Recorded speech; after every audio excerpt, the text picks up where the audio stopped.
ಜೈ ಶ್ರೀರಾಮ್. ಎಲ್ರಿಗೂ ನಮಸ್ಕಾರ. ಈಗ ಸುಮಾರು ಒಂದು 4-5 ದಿವಸದಿಂದ ನಮ್ಮ ಕನಕಪುರ ಮುಖ್ಯ ರಸ್ತೆ, ಬಾಲಾಜಿ ಬಡಾವಣೆ, ವಾಜರಳ್ಳಿ, ತಲಗಟ್ಪುರ, ಗಾಂಗಿರಪಳ್ಳಿಯ, ರಘುನಳ್ಳಿ ಈ ಸಂಬಂಧಪಟ್ಟಂಗೆ ಸುಮಾರು ಹಸು ಕರುಗಳು, ಓರಿಗಳು ಕಾಣಿಸ್ತಾ ಇಲ್ಲ. ಯಾಕಂದರೆ ನಮಗೆ ಸುಮಾರು ಚಿರಪರಿಚಿತರು ಇರೋವಂಥ ಸುಮಾರು ಒಂದು 200 ಹಸುಗಳೆಲ್ಲ ಗೊತ್ತಿದ್ದಾವೆ ಇಲ್ಲಿ ನಮ್ಮ ಸುತ್ತಮುತ್ತ. ಯಾಕೆಂದರೆ ಅವಕ್ಕೇನಾದ್ರು ತೊಂದರೆ ಆದರೆ ಅದನ್ನು ನೋಡಿಸಿ ಅದಕ್ಕೇನಾದರೂ ಟ್ರೀಟ್ಮೆಂಟ್ ಬೇಕು ಅಂದರೆ ಅದನ್ನು ಮಾಡಿ ಅದನ್ನು ಅದೇ ಜಾಗಕ್ಕೆ ಬಿಡುವಂಥ ಕೆಲಸ ಮಾಡ್ತಿದ್ವಿ. ಮತ್ತು ನಮ್ಮ ಸುತ್ತಮುತ್ತ ಇರೋ ಎಲ್ಲ ಹಸು ಕರುಗಳ ಬಗ್ಗೆ ತುಂಬ ಜಾಗೃತಿ ಮೂಡಿಸುವಂಥ ಕೆಲಸಗಳು ಕೂಡ ಮಾಡ್ತಾ ಬರ್ತಿದ್ದೀವಿ. ಈಗೇನು ಅಂತ ಹೇಳಿದ್ರೆ, ಈಗ ಒಂದು ವಾರದಿಂದ ಸುಮಾರು ಒಂದು 8 ಹಸುಗಳು ಕಾಣಿಸ್ತಾ ಇಲ್ಲ, ಓರಿಗಳು ಕಾಣಿಸ್ತಾ ಇಲ್ಲ. ಅವಾಗ ಸರ್ ಇಲ್ಲಿ ಪೊಲೀಸ್ ಗಾಡಿ ಬರುತ್ತಾ ಸರ್? ರಾತ್ರಿ ಹೊತ್ತು ಪೊಲೀಸ್ ಗಾಡಿ ಏನು ಬರಲ್ಲ, ಬರ್ತಾ ಇಲ್ವಾ?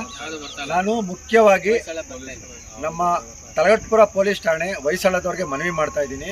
ಈ ಕಡೆ ಕಳ್ತನ ತುಂಬ ಇದೆ. ಇದು ಬಂದು ಎಕ್ಸ್ ಸರ್ವಿಸ್ ಮ್ಯಾನ್ ಲೇಔಟ್ ಇದು. ಇಲ್ಲಿ ಖಾಲಿ ಜಾಗ. ಇಲ್ಲಿ ರಾತ್ರಿ ಹೊತ್ತು ಟ್ರಕ್ಗಳಲ್ಲಿ ಬಂದು ನಿಲ್ಸ್ಕೊಂಡು ಹಸುಗಳನ್ನ ತಗೊಂಡೋಗೋಂಥ ಕೆಲಸ ಮಾಡ್ತಿದ್ದಾರೆ. ನಿನ್ನೆ ಬೆಳಗ್ಗೆ ಕೂಡ ನಾನು ಮತ್ತು ನಮ್ಮ ಜಗದೀಶ್ ಅವರೆಲ್ಲ ಸೇರಿ ಒಂದು 3-4 ಹಸುಗಳಿಗೆ ಹಗ್ಗ ಕಟ್ ಮಾಡಿದ್ವಿ. ಯಾಕೆ ಅಂದರೆ ಅದಕ್ಕೆ ಉಸಿರಾಡೋಕ್ಕಾಗ್ದಂಗೆ ಮೂತಿಗೆ ಹಗ್ಗ ಎಲ್ಲ ಕಟ್ಬಿಟ್ಟಿದ್ರು. ನೋಡಿ ಯಾವ ಥರ ಕೆಲಸ ಮಾಡ್ತಾ ಇದ್ದಾರೆ ಅಂತ. ದಯವಿಟ್ಟು ನನ್ನ ಎಲ್ಲ ಪ್ರೀತಿಯ ಪ್ರತಿಯೊಬ್ಬ ನಾಗರಿಕ ಬಂಧುಗಳಲ್ಲಿ ಹಾಗೂ ನಮ್ಮ ಎಮ್ಗೆಪುರ ವಾರ್ಡ್ ಸಂಬಂಧಪಟ್ಟಂಗೆ ಯಾರ್ಯಾರು BMP ಅಧಿಕಾರಿಗಳಿದ್ದೀರಿ, ತಿರ್ಗಾ ಯಾರ್ಯಾರು ಮುಖ್ಯಸ್ಥರಿದ್ದೀರಿ, ಅವ್ರನ್ನೆಲ್ಲರೂ ಮನವಿ ಮಾಡ್ತಾ ಇರೋದೇನು ಅಂತ ಹೇಳಿದ್ರೆ, ಹಸು ದನ ಕಳ್ಳರು ತುಂಬ ಜನ ಆಗಿದ್ದಾರೆ. ಆಮೇಲೆ ಅದಕ್ಕಿಂತ ಹೆಚ್ಚಿನಾಗಿ ನಾನು ಹೇಳೋದೇನು ಅಂದರೆ, ಸ್ಥಳೀಕರು ನಾವು ಯಾರು ಸುತ್ತಮುತ್ತ ಇದ್ದೀವಿ, ನಮ್ಮ ಬಾಲಾಜಿ ಬಡಾವಣೆ ಇರ್ಬೋದು, ವಾಜರಳ್ಳಿ ಇರ್ಬೋದು, ರೇಷ್ಮೆ ಬಡಾವಣೆ ಇರ್ಬೋದು, ಗಾಣಗಿರಪಳ್ಳಿ ಇರ್ಬೋದು, ತಲಗಟ್ಪುರ ಇರ್ಬೋದು, ರಘುನಳ್ಳಿ ಇರ್ಬೋದು, ಯಾರು ನಾಗರಿಕ ಬಂಧುಗಳಿದ್ದೀರಿ, ನಿಮ್ಮ ಸುತ್ತಮುತ್ತ ಓಡಾಡ್ತಾ ಇರೋ ಹಸು ಕರುಗಳು ಮತ್ತು ಗೂಳಿಗಳ ಬಗ್ಗೆ ಎಚ್ಚರ ವಹಿಸಿ. ಯಾಕೆ ಅಂದರೆ ನಾವೊಂದು ಅವೇರ್ನೆಸ್ಸು ಕ್ರಿಯೇಟ್ ಮಾಡಿ ನಾವು ನಮ್ಮ ಸುತ್ತಮುತ್ತ ಇರೋ ಪ್ರಾಣಿಗಳನ್ನ ನಾವು ನೋಡ್ಕೊಳ್ದೇ ಇದ್ದರೆ ಇವ್ರ ಅಟ್ಟಹಾಸ ಇನ್ನೂ ಜಾಸ್ತಿ ಆಗುತ್ತೆ. ಎಲ್ಲೋದ್ರೂ ಬಿಡೋದಿಲ್ಲ, ಅರ್ಥ ಮಾಡ್ಕೊಳ್ಳಿ, ಅಂಥ ಕಟುಕರಿದ್ದಾರೆ. ನಮಸ್ಕಾರ ಎಲ್ರಿಗೂ. ಈ ಸುತ್ತಮುತ್ತ ತುಂಬ ಹಸುಗಳನ್ನ ನಾವು ನೋಡಿದ್ದೀವಿ. ತುಂಬ ವರ್ಷಗಳಿಂದ ನಮಗೆ ತುಂಬ ಪರಿಚಯ. ಯಾಕಂದರೆ ದಿನ ಬೆಳಗ್ಗೆ ಆಯಿತು ಅಂದರೆ ಸಂಜೆ ಆಯಿತು ಅಂತಂದರೆ ನಮ್ಮ ಮನೆ ಹತ್ರ ಊಟಕ್ಕೋಸ್ಕರ ಬರುತ್ತೆ. ಮತ್ತು ಮಧ್ಯಾಹ್ನ ಟೈಮಲ್ಲಿ ಮಾರ್ಕೆಟ್ ರೋಡಲ್ಲಿ ಅಲ್ಲಿ ಇರುತ್ತೆ. ಮತ್ತು ರಾತ್ರಿ ಆಗಿದ ತಕ್ಷಣ ಇಲ್ಲಿ ಎಕ್ಸ್ ಸರ್ವಿಸ್ ಮ್ಯಾನ್ ಲೇಔಟ್ ಅಂತಿದೆ, ಅಲ್ಲಿ ಬಂದು ರೆಸ್ಟ್ ಮಾಡ್ತಾ ಇರ್ತವೆ. ಅಂಥ ಜಾಗದಲ್ಲಿ ಬಂದು ಎಲ್ಲ ತಿಳ್ಕೊಂಡಿದ್ದಾರೆ. ನಿಜ ಹೇಳಬೇಕಂತಂದರೆ ಈ ಕಳ್ಳರು ಕಾಕರಿಗೆ ಸಪೋರ್ಟ್ ಮಾಡ್ತಿರೋದು ಇಲ್ಲಿ ಲೋಕಲ್ ಅವರೇ. 1-2-3 ಜನ ಇದ್ದಾರೆ. ಎಲ್ಲೆಲ್ಲಿ ಹಸುಗಳು ಮಲ್ಕೊಳ್ತವೆ, ಏನು ಎತ್ತ ಅಂತ ಎಲ್ಲ 2-3 ತಿಂಗಳು ಅವರು ಸರ್ವೆ ಮಾಡಿ ಇಟ್ಕೊಂಡಿರ್ತಾರೆ. ಯಾಕಂದರೆ ಕೆಲವೊಂದು ಹಬ್ಬಗಳ ಹತ್ತಿರ ಬರ್ತಿದ್ದಂಗೆ 1 ವಾರದ ಮುಂಚೆ ಇಲ್ಲ 15 ದಿನದ ಮುಂಚೆ ನಮ್ಗೆ ಗೊತ್ತಿರೋವಂಥ ಹಸುಗಳು ನಮ್ಮ ಮನೆ ಮುಂದೆನೇ ಊಟಕ್ಕೆ ಬರ್ತಾ ಇಲ್ಲ. ಎಲ್ಲೋಯ್ತು ಅಂತ ನಾವೆಲ್ಲ ಹುಡುಕಿದ್ರೆ ಅದು ಕಾಣಿಸೋದೇ ಇಲ್ಲ. ಹಾಗೆ ಆಗಿ ಇವಾಗ ಒಂದು 4-5 ದಿನದಿಂದ ನಾವು 7-8 ಹಸು ಮತ್ತು ಗೂಳಿಗಳು ಕಾಣಿಸ್ತಾನೆ ಇಲ್ಲ. ಸೊ ನಾವು ಇಲ್ಲಿ ಸ್ಥಳೀಕ ತಲಗಟ್ಪುರ ಪೊಲೀಸ್ ಠಾಣೆಯಲ್ಲಿ ಇರೋವಂಥ ಎಲ್ರಿಗೂ ಸಿಬ್ಬಂದಿಯವರಿಗೆ ರಿಕ್ವೆಸ್ಟ್ ಮಾಡ್ಕೊಳ್ತಾ ಇರೋದು ಏನಂತಂದರೆ, ದಯವಿಟ್ಟು ಸ್ವಲ್ಪ ಬೀಟ್ ಜಾಸ್ತಿ ಮಾಡಿ ನಮ್ಮ ಎಲ್ಲ ಕೋಟಿ ದೇವತೆಗಳಿರುವಂಥ ನಮ್ಮ ಕಣ್ಮುಂದೆ ದೇವರುಗಳನ್ನ ನಾವು ಕಾಪಾಡಬೇಕಂತ ನಾನು ರಿಕ್ವೆಸ್ಟ್ ಮಾಡ್ಕೊಳ್ತಾ ಇದ್ದೀನಿ. ನಮಸ್ಕಾರ ಎಲ್ಲರಿಗೂ. ನಾವು ಇಲ್ಲಿ ಬಂದು 5 ವರ್ಷ ಆಯಿತು. ಮುಂಚೆಯಿಂದನೂ ಹಸುಗಳು ಇದೇ ಎಕ್ಸ್ ಸರ್ವಿಸ್ ಮ್ಯಾನ್ ತುಂಬ ದೊಡ್ಡ ಜಾಗ, ಒಂದು 35 ಎಕರೆ ಖಾಲಿ ಇದೆ. ಇಲ್ಲಿ ಎಲ್ಲ ಹಸುಗಳು ಮೇಯ್ತವೆ. ಆದರೆ ಒಂದು ಸಮಸ್ಯೆ ಏನಂದರೆ, ಇಲ್ಲಿ ಸರಿಯಾಗಿ ರಾತ್ರಿ ಲೈಟ್ ವ್ಯವಸ್ಥೆ ಇಲ್ಲ.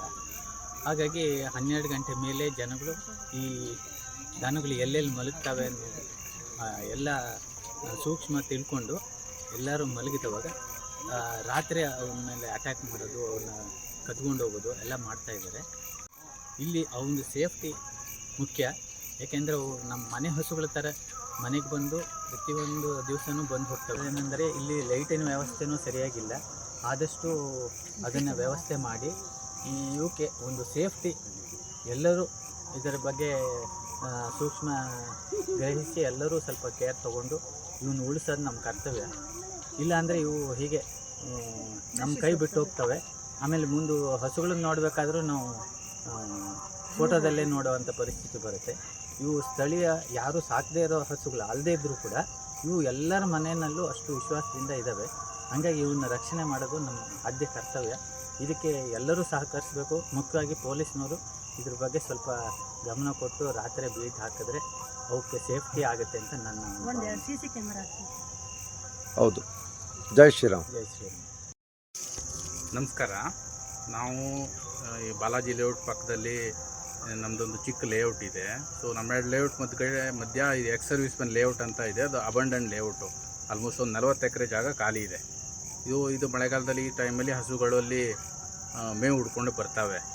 ಸೊ ಇದು ಹಸು ಕಳ್ಳತನ ಸ್ಟಾರ್ಟ್ ಆಗಿರೋದ್ರಿಂದ ಇದೊಂಥರ ಏನು ನಮ್ಮ ಈ ನಂಬಿಕೆ ಮೇಲೆ ಆಗ್ತಾ ಇರುವಂಥದ್ದು ಆಘಾತ. ಸೊ ನಾವೆಲ್ಲ ಸೇರಿ ಇದನ್ನು ಏನಾದ್ರು ಮಾಡಿ ಸ್ಟಾಪ್ ಮಾಡಬೇಕು, ಅವೇರ್ನೆಸ್ ಕ್ರಿಯೇಟ್ ಮಾಡಬೇಕು. ಆ್ಯಂಡ್ ಜಾಸ್ತಿ ಹೇಳೋದೇನೆಂದರೆ ಪೊಲೀಸರು ಇಲ್ಲಿ ಬೀಟ್ ಜಾಸ್ತಿ ಹಾಕಬೇಕು, CC ಕ್ಯಾಮ್ರಾ ಇನ್ಸ್ಟಾಲ್ ಮಾಡಬೇಕು. ಈ ಥರ ನಮ್ಮ ಕಣ್ಣೆದುರುಗಡೆ ಬೆಂಗಳೂರು ಸೆಂಟ್ರಲ್ಲೆಲ್ಲ ಈ ಥರ ಆದರೆ ಇನ್ನು ಮುಂದೆ ಇದು ಯಾವ ಸ್ಥಿತಿಗೆ ಹೋಗ್ಬೋದು ಊಹೆ ಮಾಡಿಕೊಂಡ್ರೆ ಭಾಳ ಭಯ ಅನ್ನಿಸ್ತದೆ. ಸೊ ಜನರು ಏನಾದ್ರು ಮಾಡಿ ಇದನ್ನ ಸ್ವಲ್ಪ ಸೀರಿಯಸ್ ಆಗಿ ತೊಗೊಂಡು, ಹಸು ಓನರ್ ಯಾರೂ ಇಲ್ಲದೇ ಇರ್ಬೋದು, ಬಟ್ ಅದು ಒಂದು ಪ್ರಾಣಿ, ನಾವು ಪೂಜಿಸ್ತೀವಿ ಅದನ್ನ. ಸೊ ಮನೆ ಒಳಗಡೆ ಪೂಜೆ ಮಾಡೋದ್ರಿಂದ ಏನು ಪ್ರಯೋಜನ ಇಲ್ಲ. ಸ್ವಲ್ಪ ಈ ಗೋಹತ್ಯೆ ಸ್ಟಾಪ್ ಮಾಡೋ ಕಡೆಗೆ ಸ್ವಲ್ಪ ಪಾಸಿಟಿವ್ ಆ್ಯಕ್ಷನ್ ತೊಗೊಂಡ್ರೆ ಒಳ್ಳೆಯದು. ಸಮಾಜ ಮತ್ತು ಪೊಲೀಸು ಎಲ್ಲ ಸೇರಿ ಗೌರ್ಮೆಂಟ್